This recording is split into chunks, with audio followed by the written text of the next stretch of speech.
explain what's going on with these right to disconnect laws and why you're seeing them in the news this week. In this video, I'll break down why you're seeing them, what these laws are all about, and what I think every employer should think about, whether it's the law or not. So why this is in the news is that a California assemblyman in February introduced AB 2751.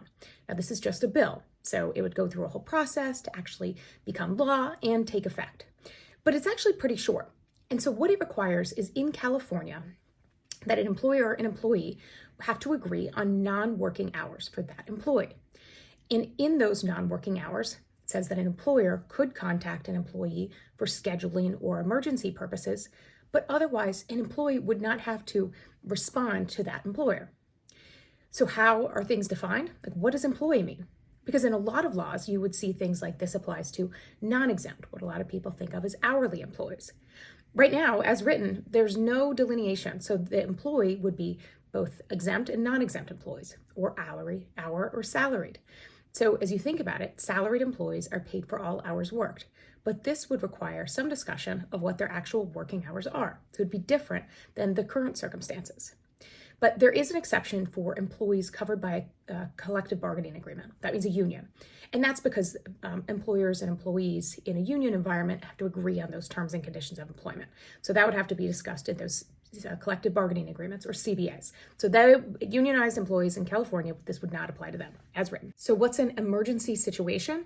When the bill, it's defined as an unforeseen situation that either threatens a public employee or a customer, or shuts down or disrupts operations, or causes physical or environmental damage. So that's how it's defined, which also can be pretty broad if you think about something that could be a customer emergency and the way a lot of businesses would cite that takes effect. And a lot of things that right now businesses likely are like reaching out to employees after hours.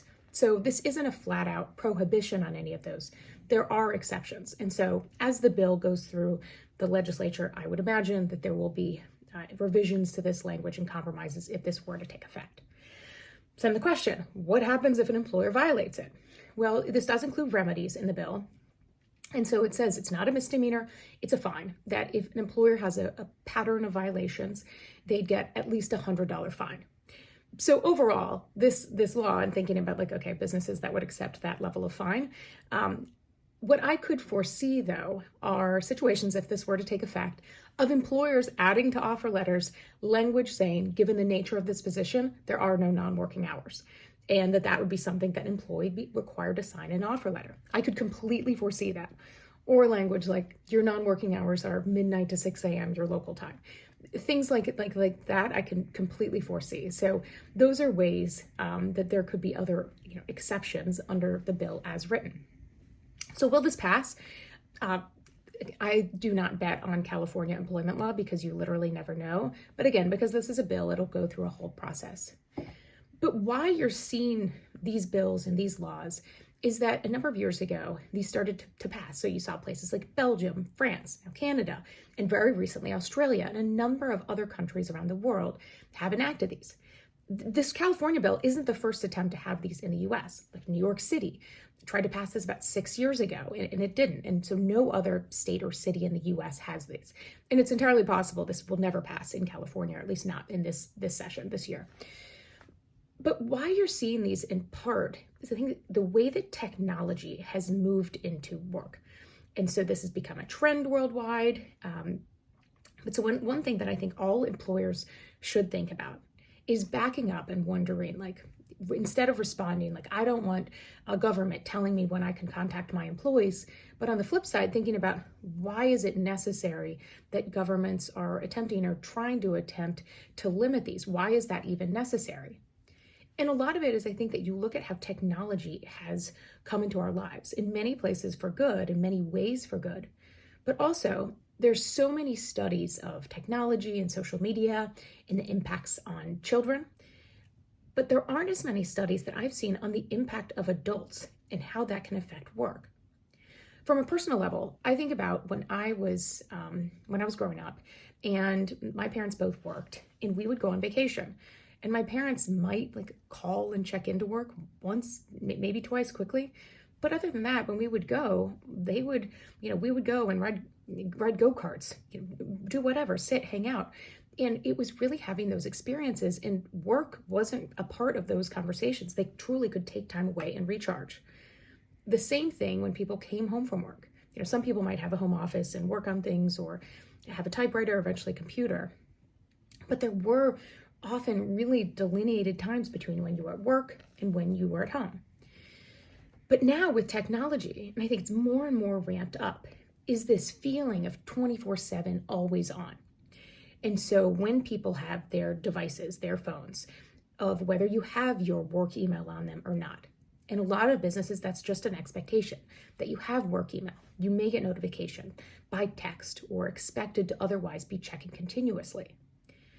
What that can lead to is, again, this feeling that people are looking. Think about whether it's on a vacation or just going around. People frequently are looking at their phones. Again, a lot of those studies are on social media and the addictive impacts, but also this feeling like you can't put your phone down because you're afraid you're going to miss something and get in trouble at work because there's either an explicit or implicit expectation of working. And so for employers, I think it's recognizing that might not be always healthy for your team members. Personally, again, I've had experiences where I've gone from working environments, which is really were a kind of 24/7 expectation. If you didn't respond to something within an hour or a few hours, including on the weekends, it was the question, did you not get that? But I moved into a role that when I was going into it, part of the expectation in that interview process was your hours will be 8 to 5 and you are not expected to work after those hours. If an emergency comes up, I'll reach out to you, but you are not expected to have your laptop open or anything like that.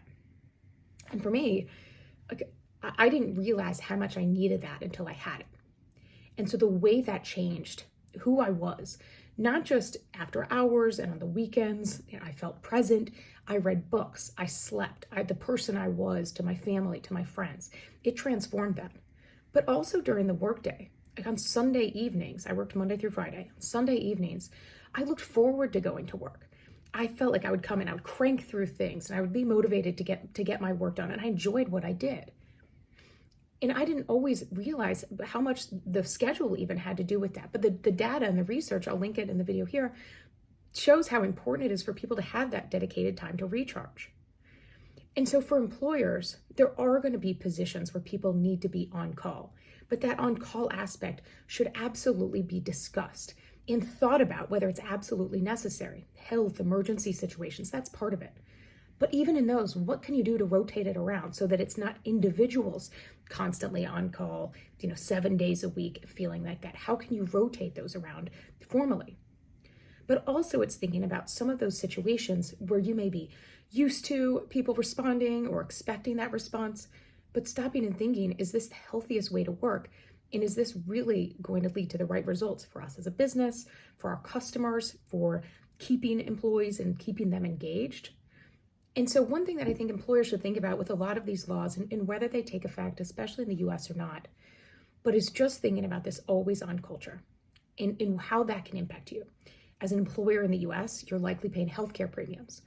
Having this culture can lead to stress, physical, mental stress. And so you'll likely see those in healthcare premiums come renewal time. Also, in this expectation of performance and that you can actually have better performance when you have those opportunities to recharge. So in a lot of my videos, I talk for managers about helping people take time off so it's not off-ish. But so I mean that not just on vacation, but thinking about those schedules that you have for your team members, and whether it's a pilot or talking with team members about whether work is still mentally kind of invading every aspect of their life, even when they're not during business hours, but thinking about that and what you can do that can really make impacts for employees and for your business. So I'll be obviously watching this California bill and again, likely to see these continue to come up, and we'll see how they pass.